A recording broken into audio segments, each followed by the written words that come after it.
우리 옆에 계신 분과 인사 나누겠습니다. 당신은 하나님의 행복입니다. 인사하겠습니다. 다시 할까요? 당신은 하나님의 사랑입니다.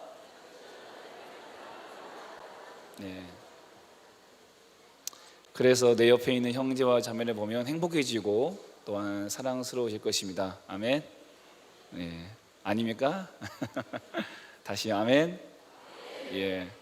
여러분은 하나님의 행복이고 또 하나님의 사랑이기 때문에 우리는 그 행복과 사랑이 되는 우리의 형제와 자매를 봄으로써 감사하게 되고 행복하게 되고 또한 사랑하게 될 것입니다. 이 은혜가 있기를 간절히 소망합니다. 여러분은 성경에서 어떤 인물을 좋아하십니까? 가장 존경하고 가장 좋아하는 인물, 가장 좋아하고 좋아하는 인물. 학생들은 이제 요셉, 꿈의 사람 요셉. 또 나중에 또 돈도 많이 벌잖아요.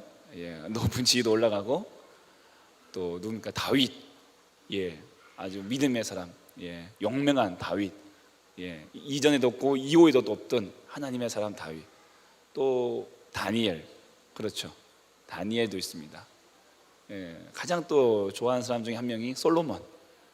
지혜의 사람. 지금 필요하죠? 안 그렇습니까? 지금 공부하려고 지금 무진장 애를 쓰고 있을 텐데 이 솔로몬, 주님 나에게 이런 솔로몬과 같은 지혜를 주시옵소서. 그냥 눈만 감아도 그냥 답이 나오는. 예전에 원종수 권사님 아시는가 모르겠습니다.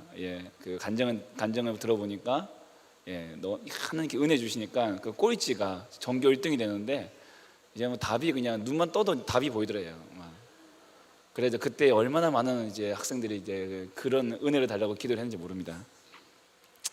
근데 여러분, 만약에 우리 아이가 나 야곱이 좋습니다 이렇게 하면 우리 부모님은 어떠실 거예요?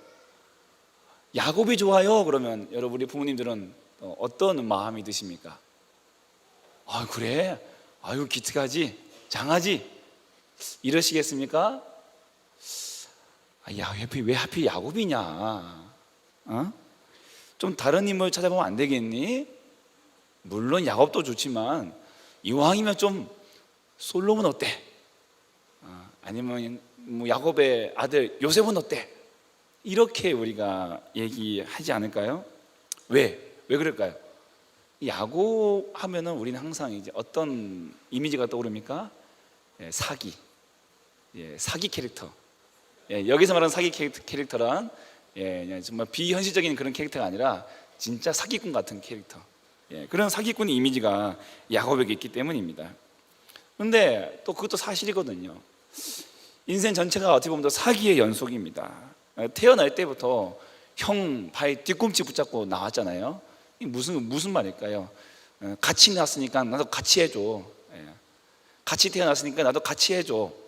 보통 우리 이제 쌍둥이 태어나면은 뭐 1분 차, 2분 차, 뭐 많게는 뭐 5분 차 이렇게 나는데 이 야곱은 태어날 때부터 발 뒤꿈치 딱 붙잡고 딸려왔거든요. 뭐예요?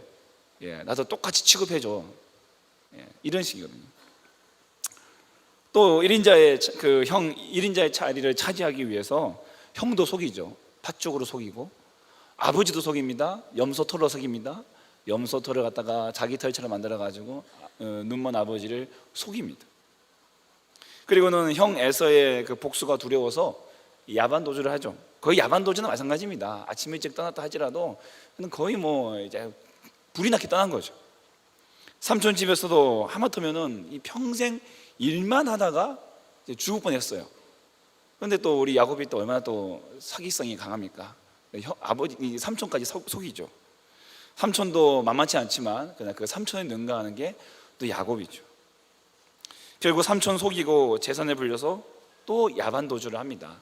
물론 이제 그 모든 것이 하나님의 그 은혜로 재산이 불려졌지만 삼촌 라반의 입장에서는 자기를 속여가지고 재산 불려가지고 야반 도주한 인간, 그게 야곱이라는 겁니다. 집으로 돌아오는 길도 결코 쉽지 않았습니다. 형님의 분노를 잠재우기 위해서 온갖 방법을 다 쓰죠. 그 인생의 처음부터 마지막까지 그의 모든 인생은 고난이요, 염려요, 또는 두려움이요, 이런 것들이 연속인 것이죠. 그러니까 이런 연속의 인생을 살아가는 이 야곱을 보면서 우리 아이가 야곱처럼 되래요 그러면 누가 좋아하시겠습니까? 다른 인물 찾아보라고 하겠죠. 그렇습니다. 야곱은요, 우리의 모습과 참 별반 다른 거 없는 것 같습니다. 재산도 불리고 많은 가족을 거느리고 살지만 늘 불안과 또한 염려 속에서, 걱정과 근심 속에서 살아가는 야곱을 보면서 오늘 나의 모습, 오늘 우리의 모습을 너무나도 많이 보게 됩니다. 그래서 어떻게 보면 야곱이 좀 마음에 들지 않아요. 꼭 나를 보는 것 같기 때문에. 여러분은 자기 자신에 대해서 만족하십니까? 여러분은 자기 자신에 대해서 막 이렇게 자부심 가지고 막 만족하시고, 나 이제 더 이상 나는 더 부러울 것이 없어, 나는 더 이상 이제 뭐 다른 것이 없어, 나는 나만으로 좋게, 지금의 나로 만족해, 그런 분 계십니까? 아니죠. 늘 항상 부족하다, 늘 항상 조금만 더 잘했으면, 조금만 더 잘했으면, 항상 이것이, 항상 불만이 있는 것이 우리의 인생이죠. 야곱도 마찬가지입니다. 오늘 우리의 야곱의 모습에서 우리를 보니까 야곱이 싫은 거예요. 때로는 야곱이 마음에 들지 않아요. 야곱을 안 따라갔으면 좋겠다. 이것이 바로 우리의 모습입니다. 하지만 여러분, 야곱만큼 우리에게 소망을 주고 희망을 주는 인물은 또 없습니다. 왜냐하면 오늘 그런 인생, 이 사기성이 너무한 이 사기성 캐릭터인 이 야곱 같은 이 인생이 주님을 만나서 어떤 인생이 되었을까요? 새로운 인생이 되었습니다. 새로운 인생이 됐기 때문입니다. 흙수저 같은 인생이 금수저가 된 거예요. 아멘이십니까? 이번 주일 철기 안 들으셨어요? 흙수저 같은 인생이 금수저가 된 거예요. 여러분, 우리 야곱을 바라보면 어찌 보면 더 친근감이 가야 돼요. 더 소망이 생겨야 돼요. 다른 인물들은 너무나도 우리가 우르르 보기 힘들어요. 어려워요. 그런데 야곱은 이미 그 시작부터 우리와 비슷합니다. 그런데 그 인생이 주님 만나고 금수저가 되었어요. 우리 모두 주님 만나 금수저가 되었다는 사실을 우리가 꼭 믿어야 됩니다. 그렇기 때문에 우리는 야곱을 더 친근하게 바라볼 수 있게 되는 것이죠. 오늘 본문 말씀은 야곱이 지금 자기가 어디에 있는지, 그리고 누구에게 있는지를 알게 되는 아주 중요한 사건을 기록하고 있습니다. 야곱에게는 평생 잊을 수 없는 사건이고 다시 돌아와야 할 그러한 장소, 오늘 그곳에서 놀라운 사건을 경험하게 됩니다. 여기에서 야곱은 다시 일어설 수 있는 힘을 얻게 되고, 그래서 다시 일어서 다시 걸어갈 수 있는 힘을 얻게 되는 것이죠. 오늘 야곱에게 임하신 이 은혜가 오늘 우리에게도 임하시게 되기를 간절히 소망합니다.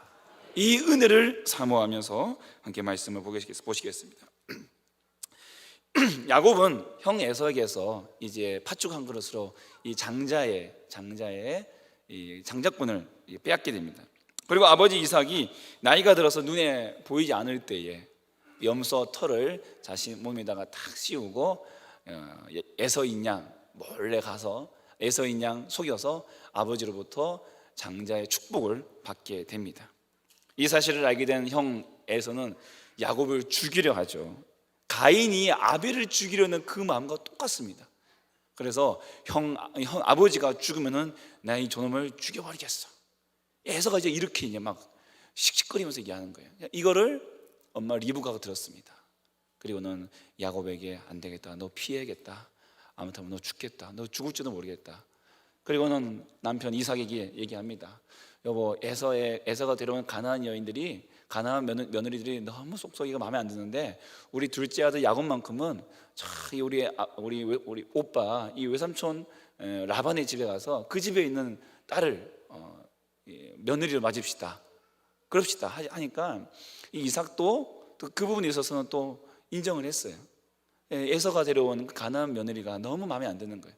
그래서 그래, 그러면 야곱아, 너는 네 짝을 저기 하란에 있는 너의 외삼촌 집에 가서 그 외삼촌 집에 있는 그 딸 중에 한 명을 너의 아내로 맞아라. 찾아라. 이렇게 이제 해서 야곱을 보냅니다.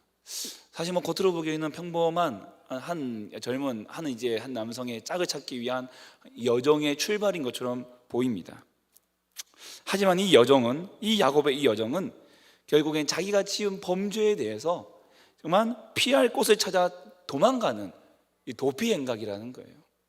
겉으로 보기에는 자기 짝 찾아가는 여정이지만, 그러나 자세히 보면은 자기가 지은 죄, 형을 속이고 아버지를 속이고 그 자기 지은 죄 때문에 도망가는 범죄자의 모습과 똑같다라는 것입니다. 그러니 여러분, 그 길이 얼마나 힘들까요? 얼마나 힘들까요?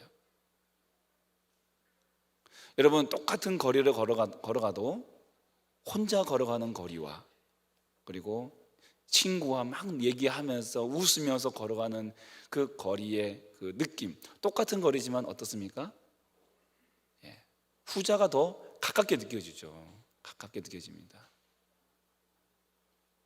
이상하게 휴가 나온 이 군인이 집에 올라갈 때는 그렇게 빨리 올라가는데, 그렇게 천천히 올라가는데, 또 군대로 내려갈 때에는 이게 참 너무 힘들어요. 막. 학교 가는 길도 마찬가지죠. 오늘은 뭐 소풍 가는 길이다 그러면 학교까지 금방 달려가는데, 오늘 시험 보는 날이다 그러면은 그 거리가 너무나도 힘들어요. 막. 똑같은 길이도 마찬가지입니다. 야곱이 지금 걸어가는 길은 정말 온 몸에 엄청난 양의 군장을 메고 걸어가는 그런 험난한 길이라는 거예요. 근데 여러분 보세요. 오늘 10절에 보시면 야곱이 브엘사바에서 떠나 하란으로 가더니 한 곳에 이르러서 해가 진지라. 다시 말하면 아침에 출발을 했는데 이제 어느 한 곳에 딱 왔을 때에 해가 지더라라는 것이에요. 근데 그곳이 바로 이제 주님을 만나는 장소. 옛 이름은 루스였고 야곱은 그곳을 베델이라고 이름 바꿨습니다. 그런데 지리적으로 보면은 여러분, 브엘세바에서 하란까지는 약 880km라고 돼요. 약 한 달 정도, 보통 일반적으로 걸어가면은 한 달 정도의 거리입니다.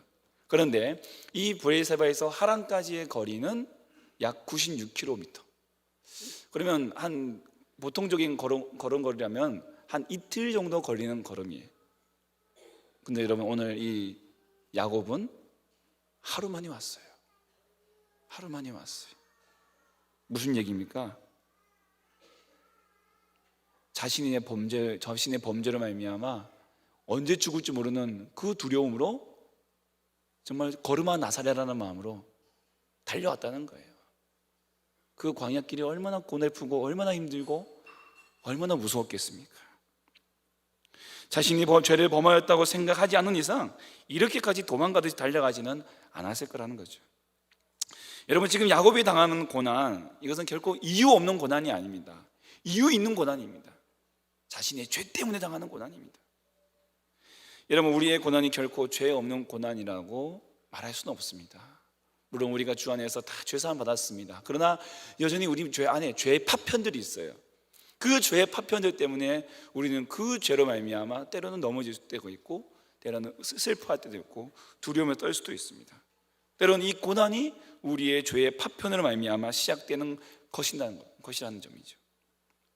그런데요, 죄인으로서 지금 도피 행각을 벌이고 있는 이 야곱을 오늘 하나님께서 만나 주십니다. 여러분, 이것부터가 은혜 아닌가요? 이것부터가 은혜 아닌가요? 죄인이 지금 도망가고 있는데 거룩하신 하나님께서 만나 주시더라. 야곱이 돌을 베고 자는 그곳에서 꿈을 꾸게 됩니다. 자기가 꾼 것이 아니고, 꿈이라는 것은 꿈이라는 것은 꾸어지는 거죠. 꿈은 꾸어지는 거죠. 누군가가 꿈을 주는 겁니다. 내가 꾸고 싶어서 꾸는 게 아니에요. 야곱이 돌을 베고 꿈을 꾸는데, 그 꿈 속에서 하늘과 땅을 잇는 사닥다리가 보이고, 그 사닥다리로 천사들이 오르락 내리락 합니다. 그리고 그 사닥다리 그 위에 주의 사자가 서서, 여호와께서 서서 야곱에게 약속을 하십니다. 근데 그 약속의 내용이 무엇이냐? 바로 할아버지 아브라함과 아버지 이삭에게 주신 동일한 약속인 거예요. 땅을 주겠다. 네가 자고 있는 그 땅을 주겠다. 그리고 네 자손이 번성하겠다. 그리고 너에게 복을 주겠다. 네가 복을 받을 것이다. 그런데 여기다 한 가지 덧붙여서 어떤 약속을 주시냐면 15절 말씀 보겠습니다. 15절 말씀을 보시면은 함께 읽어볼까요? 내가 너와 함께 있어 내가 어디로 가든지 너를 지키며 너를 이끌어 이 땅으로 돌아오게 할지라. 내가 내게 허락한 것을 다 이루기까지 너를 떠나지 아니하리라 하신지라. 내가 너와 함께 하겠다. 땅도 주고 자손도 주고 복도 주지만 또한 너와 함께 하겠다. 여러분, 이건 참 기가 막힌 일이 아닐 수 없습니다. 죄를 범하고 도망가는 이 야곱에게 찾아오신 하나님께서 하시는 말씀이 네 죄를 네가 알렸다, 이게 아니라 내가 너와 함께 하겠다. 그리고 다시 이 땅으로 내가 반드시 돌아오게 하겠다. 너를 이끌어 이 땅으로 돌아오게 할지니라. 여러분, 야곱의 일생 중에서 가장 은혜로운 장면이 바로 이 장면입니다. 왜냐하면 지금 오늘 이 순간에 야곱은 지금 완전히 버려진 상태거든요. 아버지의 품을 떠나 홀로 된 상태입니다. 광야에서 지금 혼자 있습니다. 누군가라도 지금 자신의 이런 처지를 알면은 당장 달려와서 돌 맞아 죽을 상황이에요. 네가 형을 속이고 장자권을 빼앗고 아버지까지 속이고 그 눈먼 아버지, 자기 봉양에 대한 아버지를 속이고 네가 무슨 짓이냐 하면서 돌 들고 와가지고 던지면은 맞아야 될 상황이라는 거죠. 어떻게 해서든지 삼촌 라반 집에 가서 몸을 숨겨야 되는데 거리는 멀고 몸은 녹초가 되고 힘은 들고 그 시간까지가 하루하루 두렵고 떨리는 그 시간들이 연속의 시간입니다. 그런데 그 집 떠나온 그 첫날 밤에 하나님께서 야곱에게 찾아오셨습니다. 어떻게 들킨 거죠. 사람들 보지 않게 광야에서 숨어가고 있는데 하나님께 들킨 거죠. 그 범죄한 야곱이 하나님께 들켰습니다. 근데 그 하나님께서 야곱에게 약속을 주시죠. 아브라함과 이삭에게 하신 약속, 거기다 더하여 야곱에게만 하신 약속, 내가 너와 함께 하겠다. 내가 너와 함께 하겠다. 이것이 얼마나 은혜로운 순간인지 모릅니다. 여러분, 이 말씀이 무엇을 의미할까요? 어떤 분은 야곱이 하나님의 집에서 기도하니까 이렇게 응답받았다, 이렇게 말씀하시는 분도 있어요. 하지만 여러분 보십시오. 야곱은 기도했다 그런 표시는 안 되어 있어요. 제가 아까 말씀드렸지만 이틀 거리를 하루만 달려왔어요. 얼마나 힘들겠습니까? 그냥 베개만 대면은, 그러니까 머리만 바닥에 딱 대면은 그냥 잠이 드는 그런 상황인 거예요. 꿈이고 뭐고 그런 거 없어요. 너무 피곤하면 잠잘 때 꿈 꿉니까? 꿈도 안 꾸죠. 눈 감고 눈 뜨면 아침인 거죠. 그런 몸의 피로함 속에서 야곱이 지금 있는 거예요. 그러니 그가 지금 기도했다, 그러니까 그곳이 원래 베들이 아니었죠. 원래는 루스였습니다. 루스라는 땅이에요. 살구나무라는 그 뜻을 가진. 나중에 그가 베델이라는 이름을 바꿨어요. 다시 말하면 하나님이 임재하시는 곳, 하나님께 예배드리는 곳, 그런 것과 전혀 관계없는 그냥 지나가는 노상이었던 것입니다. 그 노상에서 그가 피곤에 지쳐서 그렇게 쓰러져 있을 때 하나님께서 찾아오셨어요. 그리고 약속을 주셨습니다.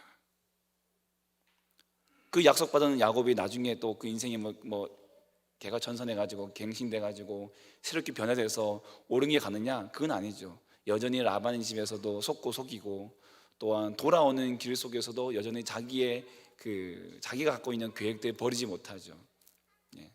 나중에는 또 근데 인생을 살아가다 보면 또 12아들 때문에 속 썩고, 12열 아들 때문에 요셉도 잃어버리고, 나중에는 베냐민까지 잃어버릴까봐 막 그냥 노심초사하면서 막 얼마나 고생을 합니까?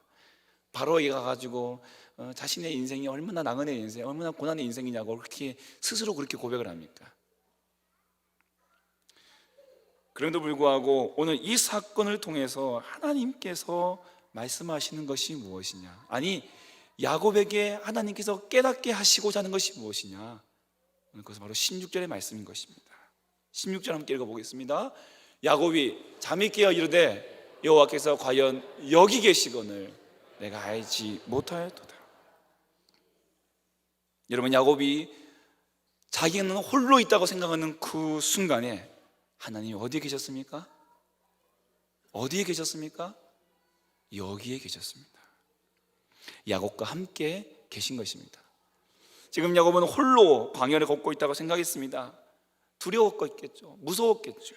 언제 죽을지 모르는 그 공포 속에서 이틀 거리를 단숨에 하루 만에 달려왔습니다. 그런데 그에게 하나님께 나타나셨습니다. 그때서야 야곱이 깨닫습니다. 아, 하나님이 나와 함께 하셨구나. 하나님이 나와 여기에 같이 계셨구나. 야곱이 잠든 곳은 루스라는 곳인데요, 그것은 주님을 만남으로써 야곱이 베델로 바꿔놨습니다. 다시 말하면 무엇일까요? 주님을 만나는 그 장소가 바로 베델입니다. 하나님의 집, 가장 힘들고 가장 어려운 순간 하나님께서 나를 만나주시는 곳, 그것이 우리의 베델이요 나의 지성소가 되시는 것입니다. 야곱은 베델에서 여호와를 만나고 그리고 그와 함께 하심에 깨닫게 됩니다. 그리고 그 은혜에 힘입어 이렇게 소원을 합니다. 20절부터 보겠습니다.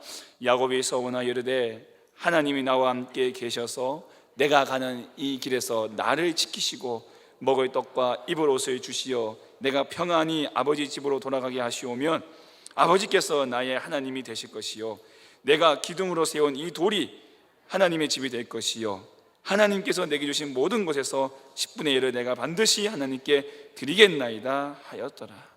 아멘. 여러분, 야곱의 이 담대함이 어디에서 나왔겠습니까? 야곱이 이 담대함, 이 서원은 그저 이렇게 해주시면 이렇게 하겠습니다가 아니고 하나님께서 해주겠다라고 하는 그 약속을 믿고 자기가 다시 고백하는 거예요. 하나님께서 해주겠다라는 그 약속을 붙잡고 그러면 나는 이렇게 하겠습니다. 하나님의 말씀에 응답하는 것이 이 야곱의 서원입니다. 이 담대함이 어디서 나옵니까? 여호와께서 여기 계시면 내가 알지 못하였지만 이제는 알았다는 거예요. 사랑하는 여러분, 오늘 저와 여러분의 베델은 어디일까요? 나의 하나님이 나를 만나주시고 나와 함께 하심을 그 약속해 주신 그 베델은 어디이십니까? 어떤 분을 좀 소개하고자 합니다. 이분은 굉장히 부유하고 행복한 가정에서 태어났습니다. 그 어릴 적 시절에 자기가 하고 싶다고 말하면은 아버지가 다 들어줄 정도로 아버지는 부유한 회사의 사장이었습니다. 그런데 어느 날 그 아버지가 도망을 갔습니다. 자세히 봤더니 아버지 회사가 부도가 난 거예요. 빚쟁이들이 집으로 쫓아오자 이 아버지가 도망을 가신 거예요. 결국 이 소년과 또한 그의 누나도 결국 편하게 학교를 다니지 못하고 숨어서 학교를 다닐 수밖에 없게 되었고 결국에는 멀리 미국에 있는 이모네 집으로 이제 도피를 하게 됐던 거예요. 엄마와 누나가 먼저 가고 얼마 있지 않아서 이 소년이 그 뒤를 따라갔습니다. 도피성 이민을 갔으니 가지고 있는 것이 아무것도 없지 않습니까? 이모네 집에 엎쳐 살면서 그곳에도 말도 통하지 않죠. 아무것도 낯설죠. 그러니 얼마나 힘든 이민 생활을 했는지 우리는 상상할 수 없을 것입니다. 많이 힘들었습니다. 그나마 공부를 잘했던 누나는 어렵게 이렇게 피아노를 열심히 연습해 가지고 몇 번의 낙방 끝에 이제 줄리어드 그 프리스쿨이라는 과정 속에 입학을 하게 되었어요. 하지만 그러는 사이에 이 소녀는 학교에서 너무나도 힘든 시간들을 보내게 되었습니다. 악몽 같은 시간을 보냅니다. 누나와는 달리 키도 작고 또한 몸도 약하고 운동도 못하고 말도 통하지 않으니까 이 동양에서 온 이 까무잡잡한 이 소녀는 결국 그 학교에서 왕따가 되었습니다. 쉬는 시간마다 아이들이 툭툭 건드리고요. 또 너무나도 먹고 가난하니까 엄마가 매일 이제 도시락을 싸주면 그 도시락에다가 이 아이들이 우유를 들이붓고 이게 방해를 하는 거예요. 어떤 날은 너무 많이 맞아가지고 귀가 찢어져서 피가 나기도 했다고 합니다. 또한 사물함에 갇히는 일도 다반사였다고 합니다.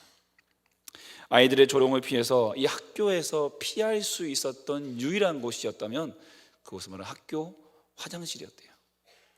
학교 화장실에 앉아가지고 변기에 앉아서 흐느껴 울면서 하나님, 왜 내 인생은 이렇습니까? 왜 내 인생은 이거밖에 되지 않습니까? 하나님, 나 어떻게 합니까? 서럽게 울더라는 거죠. 근데 그때 하나님께서 이 화장실에 숨어있는 이 소년에게 찾아오셨습니다. 내가 너를 사랑한단다. 내가 너의 친구가 되어주면 좋겠니? 내가 너의 친구가 되어주면 안 되겠니? 내가 너를 사랑한다.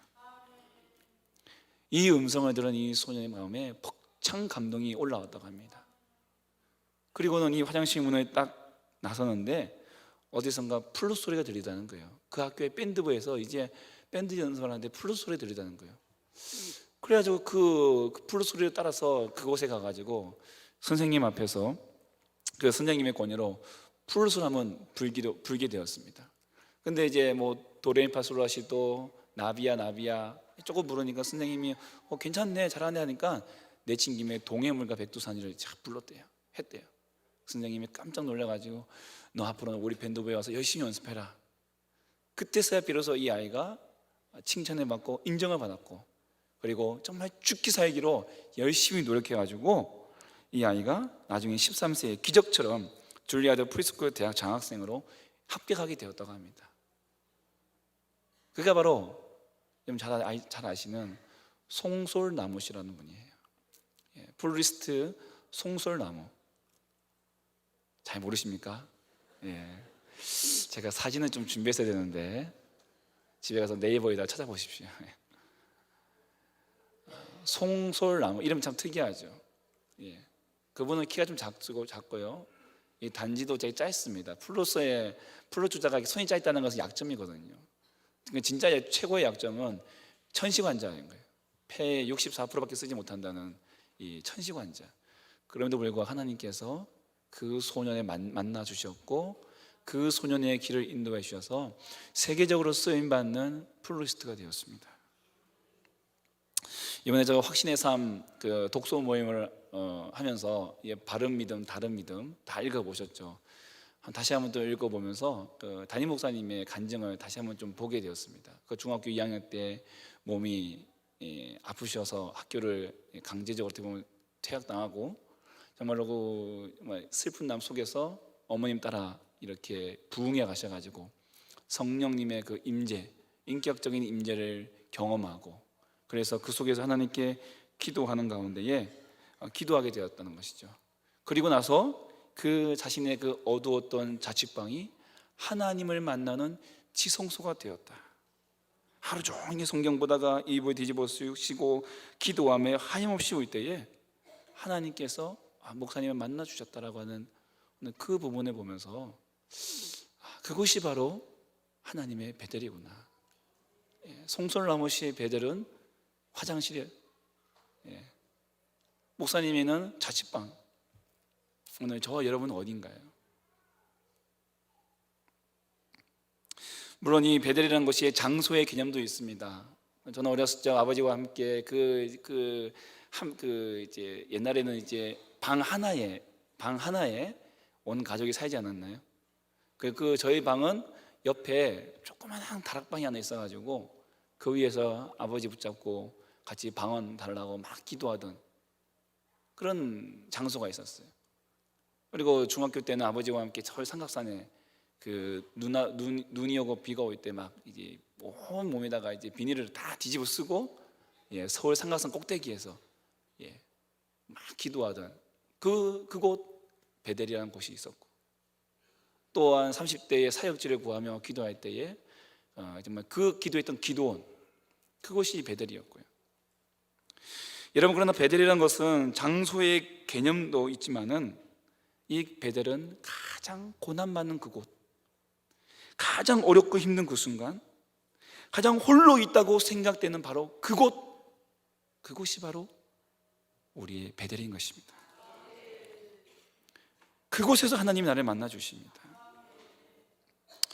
여러분은 지금 어떤 고난을 당하고 있습니까? 홀로 있다고 생각되어지십니까? 어떤 어려움을 당하고 있습니까? 나 혼자 있다고 생각되어지십니까?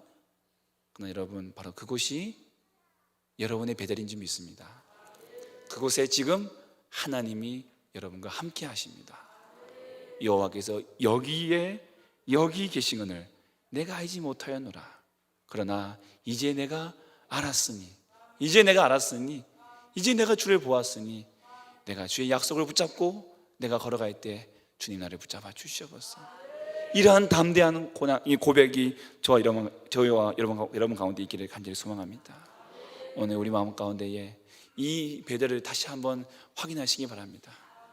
야곱의 배들이 있듯이 나의 배들, 장소가 아닌 어찌 보면은 그거 바로 여러분이 지금 현재 처한 상황, 오늘 그곳에서 주님이 오늘 저와 여러분과 함께 하십니다. 이 믿음 붙잡고 날마다 승리하시기를 주님 이름으로 축원합니다.